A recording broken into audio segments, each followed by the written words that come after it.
you hear them all saying like, oh wow, boy, you smell so good.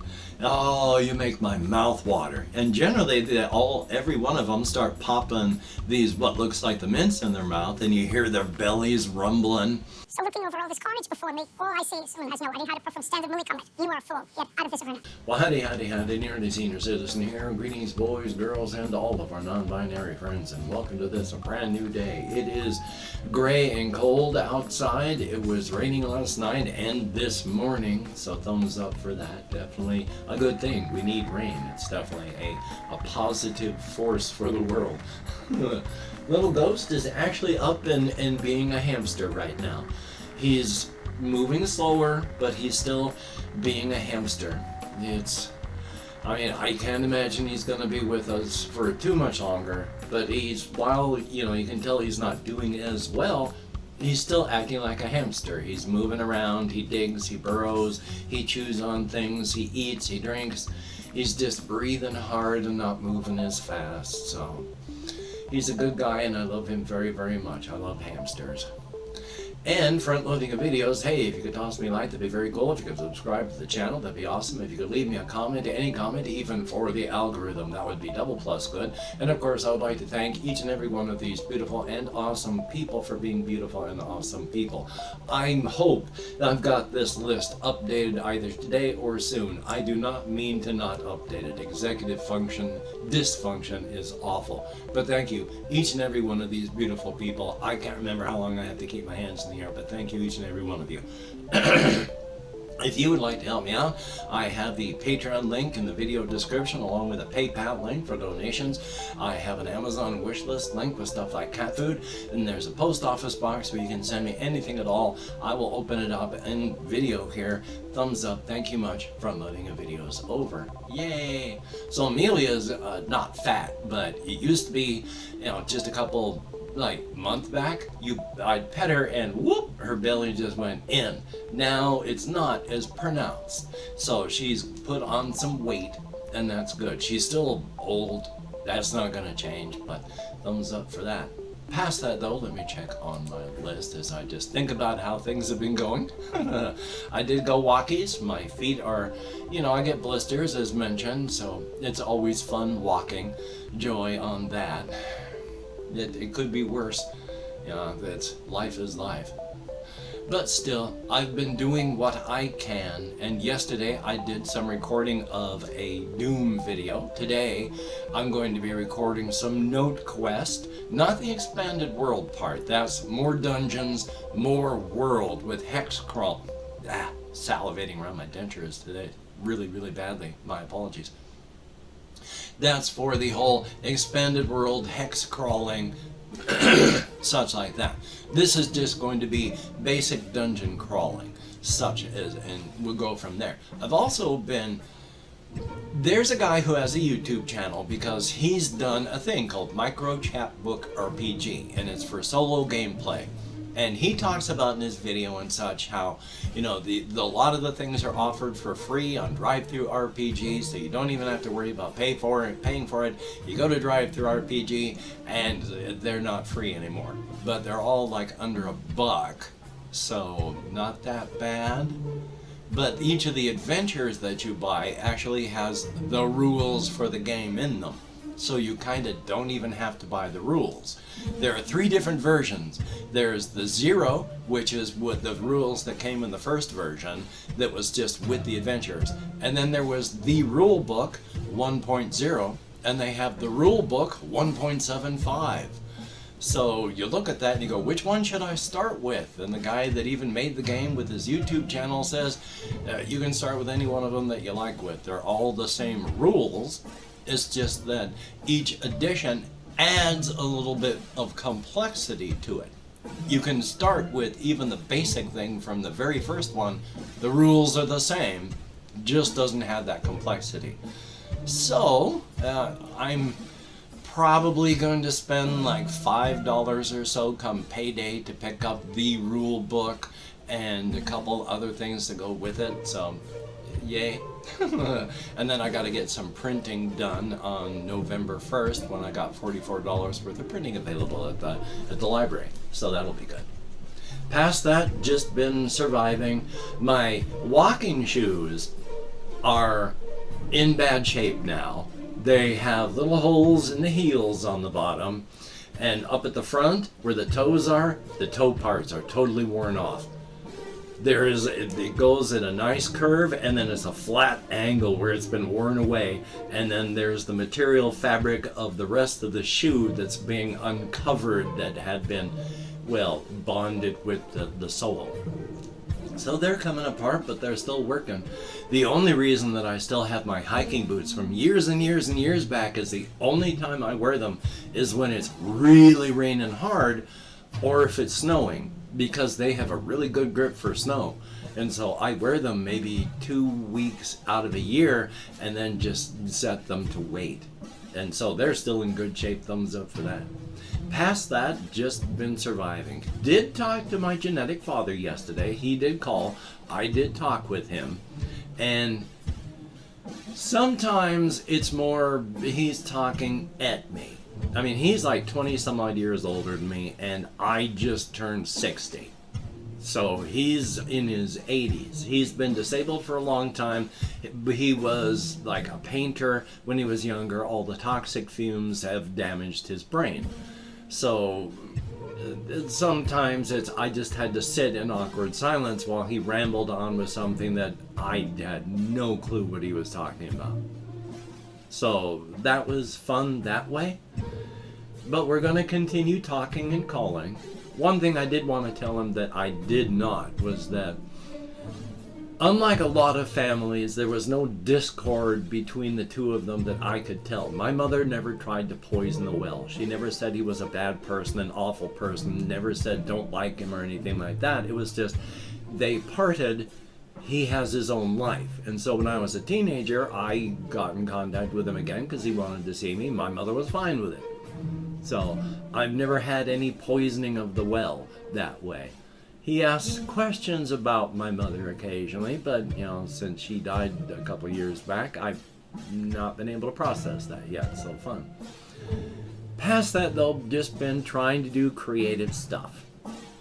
Now, if I check out my list here, there is a lot that I want to talk about that's just minor league and sometimes major league stuff, and how things are starting to fall together as a cohesive narrative. Because just like on the Razor's Edge project, where it's a series of slice of life stories that tells one big slice of life, I've been trying to find an underlying narrative like that on the whole cryptid setting.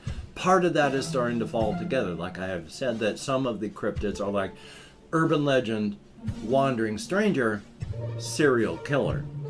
Lynn Tanner, one of the cryptids I talk about, is one of those characters. When you get that going, your feet get itchy, you move, you go to where it's itchiest, and when the itchy feeling stops, that's where you do your work. As a serial killer, that's where you start to do your work. He went to a town that was a mix between cryptids and people with vision, and the feeling that he got was to just let go and enjoy himself. This has shocked everybody. I mean, no one has let go like this in anyone's memory, where it's a smaller town, about 10,000 people. A good solid 1,000 of them just dead, horrifically. And even afterward, when the Crimson Kingdom was coming in to help rebuild, it was a full month of them finding daily horrors that Lynn had left for them. It's been a month and a half of work, hard work, before some people started to move in. And in about 2 months, they're finally starting to repopulate it. They think they've gotten rid of all the worst of the nightmare stuff. Again, cryptids and humans alike are shocked by this. Number one, again, this is the first time that anyone has ever pushed that hard. And number two, this is the first time that anyone has ever felt that shock and horror, because both humans and cryptids are both like, oh my god. And so cryptids are changing, and Lynn has been kind of quiet about this whole thing. It was about the 2-month mark it started to come out that was Lynn. there's bad blood, but that started to come down a bit because when a cryptid works, you don't interfere with their work. And Lynn's a kind of serial killer cryptid type that you interfere with the work, you join the corpse pile.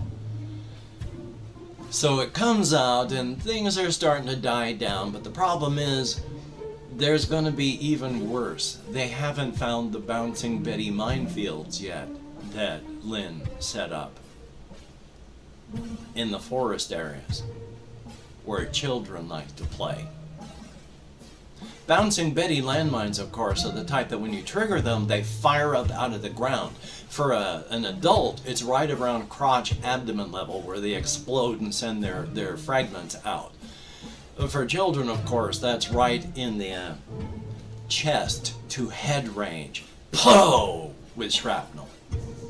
There are a lot of dead children when they start discovering these things, where they go from living children before they're before they've even gone through puberty, and the Bouncing Betties just render them into a finely chopped meat salad.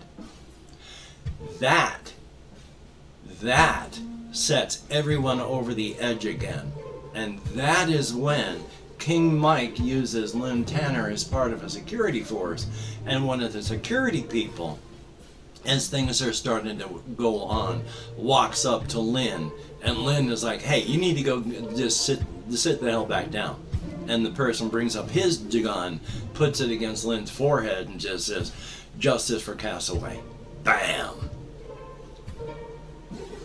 Now, if you're a cryptid and it's not too harsh of a bullet, if it doesn't tumble too hard, if it doesn't blast brains out the back of your head, you can recover. Normal things will normally, depending on it, not kill or hurt cryptids. Normal matter versus cryptid matter. If you stab a cryptid in the heart with a knife and then pull it back out, that's just going to quickly knit itself back together.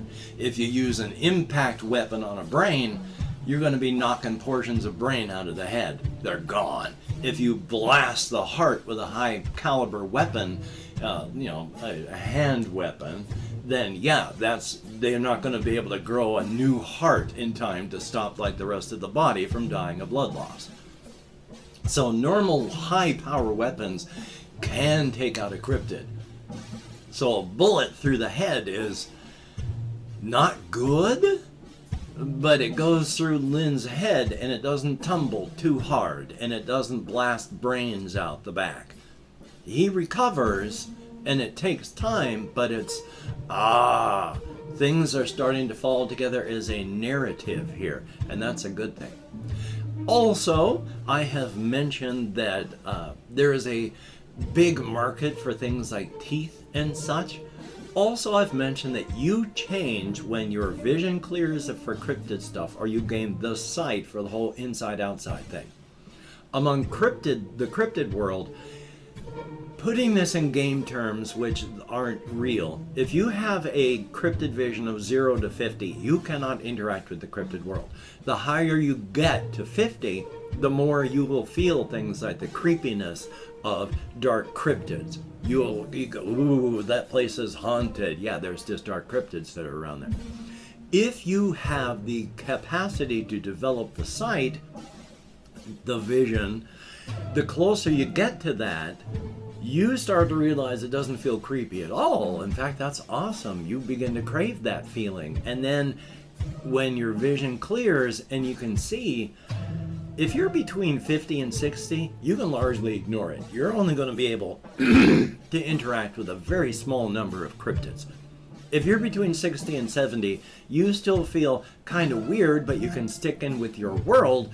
And, 60 and 70, 50 and 60 is mild. 60 to 70, you're starting to interact more, but you can still fit in with your world, but you're seeing a lot more. Between 70 and 80, you're having difficulties fitting in with the real world. Your extra universal sensory organs are starting to put off normal people that don't have those. Their eyes are starting to slide off of you, and it's hard for them to remember that you're even there. Your eyes will slide away, and then they'll go, gosh, I wonder where Bob is. And you go, I'm right here. Oh, Bob, it's good to see you. Has anyone seen Bob? And when you're between 80 and 90, you start to really become like Jerry. You cannot live in the real world anymore. No one will interact with you. You're too weird for the normal world. And if you're like Jerry, you cannot interact with the normal world anymore. He's at 100 plus with his cryptid vision. He can't interact with the normal world anymore. Also, because of that, when you arrive and see if you're between, say, like if you're 70 and above on your vision, you can't really make friends with a lot of human beings anymore, because most of them can't even interact with the cryptid world, and those that can are like 50% of the people that have the vision have it between 50 and 60. They see it periodically, and they're happy to see it, but that's it. And it's a smaller number of people that have a higher and higher vision. The only people you have to interact with are the cryptids. And for the first couple weeks when you show up, you hear them all saying like, oh wow, boy, you smell so good. Oh, you make my mouth water. And generally every one of them start popping these what looks like the mints in their mouth, and you hear their bellies rumbling, and it feels weird and threatening. But as the month goes on, toward the end of the month, you don't really mind anymore. You come to realize that cryptids are blunt, but especially if you have the vision, you're safe. They're just expressing how they feel. It's not a threat. And then from 1 month to about 5-6 months, you don't even notice it anymore. But with bellies rumbling, those mints, yeah, they're just teeth, because their body's hunger stuff is starting to ramp up, and to take care of that, oh, really hungry here, pop a tooth in, and then just suck on that. After about 6 months, you'll start to notice that none of them are saying that to you anymore, and you'll feel kind of rejected. You start to feel like, am I not delicious anymore? What's wrong? Because they're saying that about new people, but not about you. Bellies don't really rumble when you walk up anymore. You notice these things and you feel weird about it, but it's like you're going, I know you said that person would feel good in your belly, but I bet I would too. You have no intentions or desires to be eaten. It just feels like a rejection that they're not saying that to you anymore. And I've opened up 24 hours worth of comments in my community tab. Going to go through and thank however many people have left me comments in the past 24 hours. I wish again to thank you very much if you have watched this far. Nobody forces you. You have watched of your own volition. That is appreciated. If I mispronounce the username, no disrespect is intended. And even though I can't American Sign Language, well.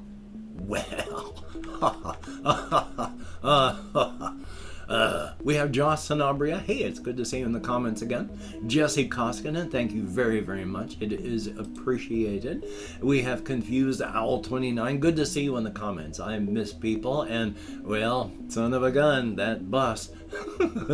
That's actually kind of funny. We have Ariel Treviso, thumbs up, and thank you. And here's hoping that things will work out for you. There is Kimberly, greatly appreciated, and chronic pain blows.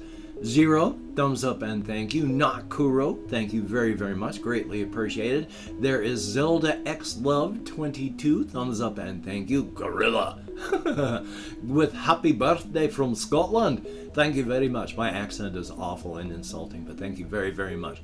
There is Cake, greatly appreciated. Fenorda Thoth, hey, I recognize your name from the past as well. And there is Ben B, greatly appreciate. Good to see you. Christian Fowler, who replies with, oh, whoa. And we have Chris, greatly appreciated. Flora Mew, always good to see you in the comments as well. RJ Mitchell, thumbs up. I should have talked louder or bumped up the volume for my PS4 mic. I'm still trying to figure out how to blend them together. I'm quite sure I've done something really stupid with the audio this time. But thank you very much. This is 16, so is that 16? Yes. Kenzie, thumbs up and thank you. Doug O'Brien, greatly appreciated. No Cerium, thumbs up, thank you. And that is it. 19 people have left me comments in the past 24 hours. Greatly appreciate you. Get me out of my head, into the world, dealing with real people. Thumbs up and thank you. I'm going to be taking it as easy as I can today, trying to do some recording, trying to make some phone calls. I still need to call the VA. And trying to get some stuff like that done. If I can't, I'm not going to beat myself up. I have a terrible executive dysfunction, so great on that. And with everything happening around the world, please just take appropriate precautions for your situation. You don't need to get sick. You don't need to make others sick. Just please be careful and be smart. And of course, sometimes there is a bus with your name on it that isn't really your name. You don't have to worry about that kind of bus. But when late at night, echoing through the halls of your apartment building, you hear that mournful howl and the growl of the engine, you know that bus with your name on it is hunting. So you take care. Have a great day today. I will see you on the flip side, and that is a very good thing.